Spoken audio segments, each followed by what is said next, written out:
And I'd love to hear more about like your perspective as a teacher, as someone who teaches shadow work and teaches how to eroticize different experiences that, oftentimes people will shy from because it's painful and it's vulnerable. Like it- like Yeah.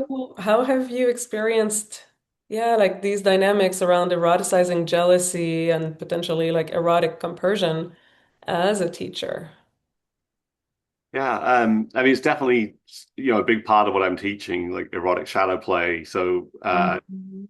yeah. So when it's jealousy is the thing that's up, I'm very much inviting people into experiencing that erotically. Mhm. Just to see that this all these energies can be used for erotic pleasure. Yeah, and also the pleasure gives us access to those places of pain as well. So often with jealousy, especially because it's such a taboo emotion, people deny it and it's unconscious um and like there's a lot of shame around it. So people don't bring it forward, they don't share it with their partner. So so Eros becomes a gateway into deeper intimacy. It's like, oh, like I can have access to these parts of myself because they're erotic, and I'm also able to share them with my partner because we can enjoy them together. Yeah. Oh my gosh, I love that word, like gateway and also like access.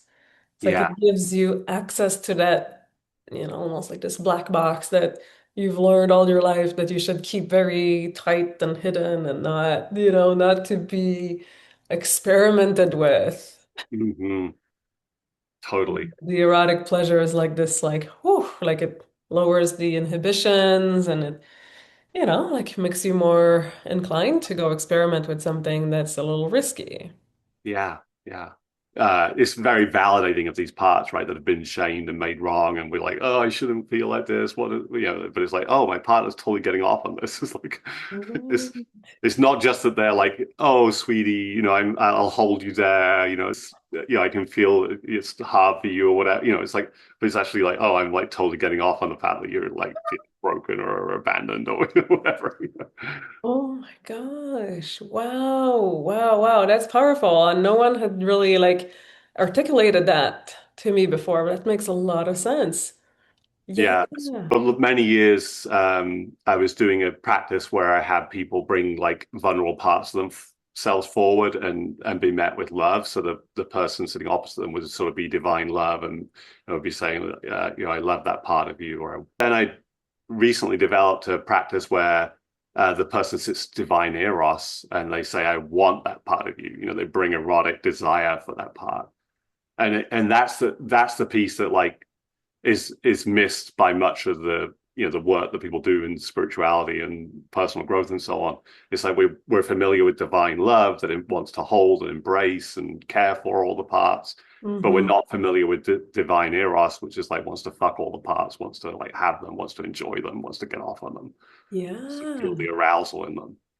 Mm. My sense is that eros is like that expansive. Like it's with eros, we're like we're taught to like narrow it, like no, you should really only be turned on by your partner at the appropriate time, and like nobody else, because that's so my sense is like no, eros is like it wants to get off on everything. It's like it's all erotic, it's all juicy, like so the more we can open ourselves to that capacity, the more we can the more pleasure we can have in life, the more turn on the hotter sex. Hmm. Whatever's happening in the relationship, we can fuck with that. We can enjoy those energies that are there. We can find Hmm. pleasure in them, even if it's quite kind of painful what's happening in the relationship. We can still enjoy it erotically. Wow. Wow. Yeah. Yeah. That is just so, so, so healing. So, I mean, everything can be reclaimed. Yeah,